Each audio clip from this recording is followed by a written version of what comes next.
Greetings everyone, my name is Muhammad Zaman with the matrix number 99999.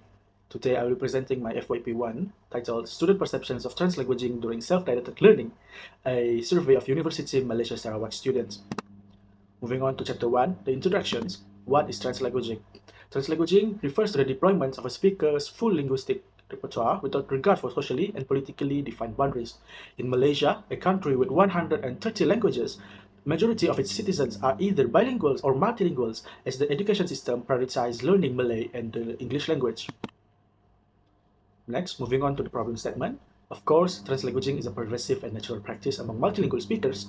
However, existing literature only focus on the teacher-student interactions, meaning the pedagogical environment, and Samifat et al. In 2025 has identified a gap, noticing that students-led translanguaging outside of the classrooms are under research. For this study, my aim and objective are as such. For my aim, this study aims to examine to what extent UNIMAS students practice translanguaging during self-directed learning.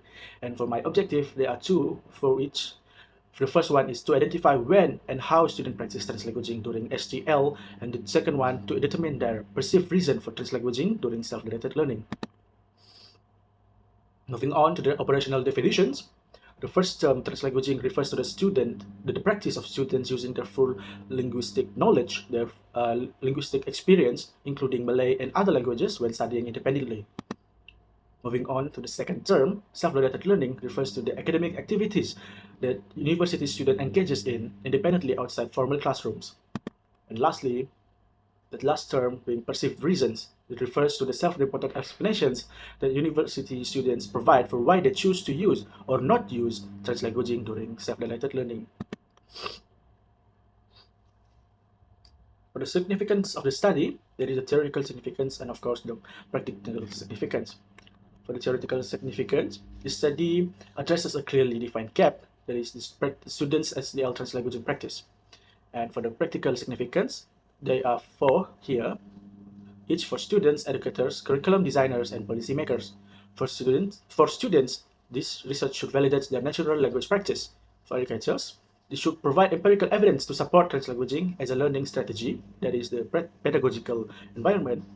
For curriculum designers, it should inform development of linguistically responsive materials. And finally, for policymakers, this should act as an evidence to reconsider existing rigid English-only policies. Moving on to Chapter 2, Literature Review. For my study, I've used two theoretical frameworks, mainly andragogy and translanguaging theory. However, for andragogy, I focused more on Garrison's 1997 self-directed learning theories, where he highlighted three dimensions of self-directed learning, being self-management, self-monitoring, and self-motivations.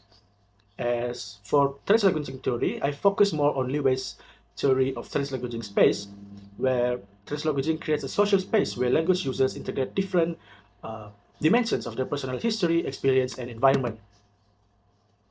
Moving on to the literature review, I've highlighted four literature studies here.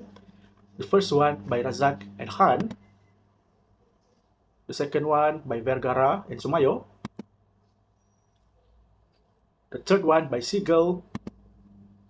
And lastly, the study by Samifat et al. In 2025.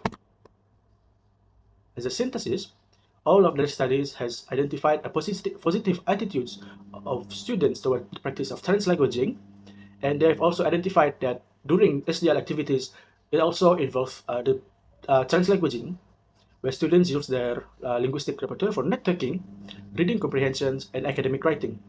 However, in the Malaysian context, existing studies focus too much on teacher-led translanguaging and instead of the student-initiated self-directed learning.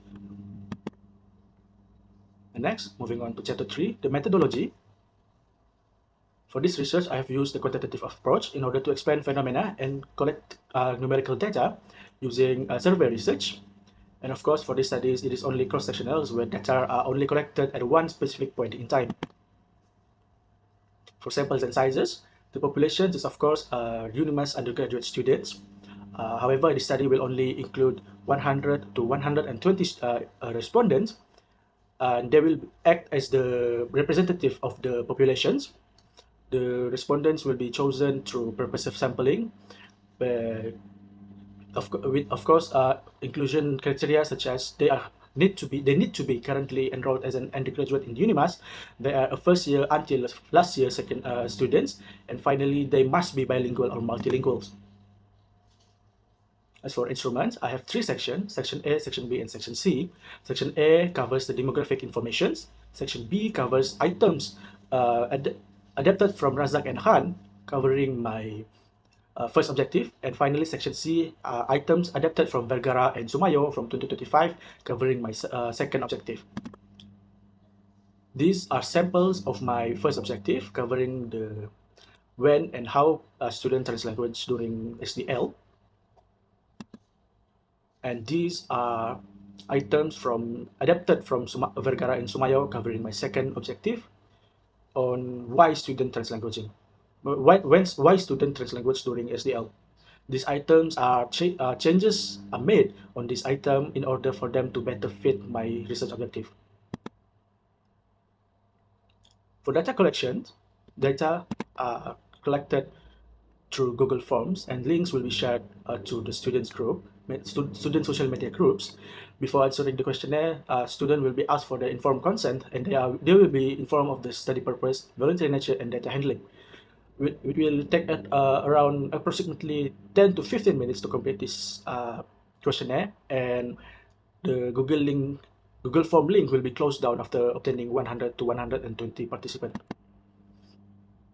As for data analysis, I'll be using GEMOV for descriptive statistics, where Section A, that is the demographic informations, will be analyzed using frequency counts and percentages, and for items covering Section B and C, data will be used. The data will be analyzed using mean score and standard deviations.